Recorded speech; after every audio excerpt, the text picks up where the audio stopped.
आता आमच्याकडं नागपंचमी साजरी करण्यासाठी मेन म्हणजे गोमेट्याचा आळा आणावा लागतो। हा आळा मी आता जस्ट रानातून तोडलेला आहे आणि या गोमेट्याच्या आळ्याला एक गोमेटा देखील आलेला आहे। आता आमची आजी काय म्हणायची, हा जो गोमेटा आलेला आहे या आळ्याला, हा गोमेटा कधी खायचा असतो तर नागपंचमी साजरी झाल्यानंतरच याला जे आलेलं फळ आहे म्हणजे हा गोमेटा आहे तो खायचा असतो।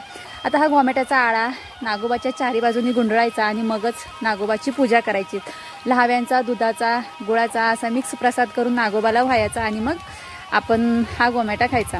आता नागपंचमी साजरी का केली जाते हे मी तुम्हाला थोडक्यात सांगते, जे मला माझ्या आजीनं सांगितलेलं की श्रावण शुद्ध पंचमीला कालिया नागाचा पराभव करून भगवान श्रीकृष्ण यमुना नदीच्या पात्रातून सुरक्षित बाहेर आलेले, त्या दिवसापासून नागपंचमी सण हा साजरा केला जातो।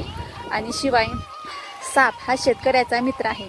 आता याच्या व्यतिरिक्त जर कोणत्या अध्यायिका जर तुम्हाला नागपंचमीच्या संदर्भात माहिती असेल तर तुम्ही नक्कीच आपल्याला कमेंटमध्ये सांगू शकता।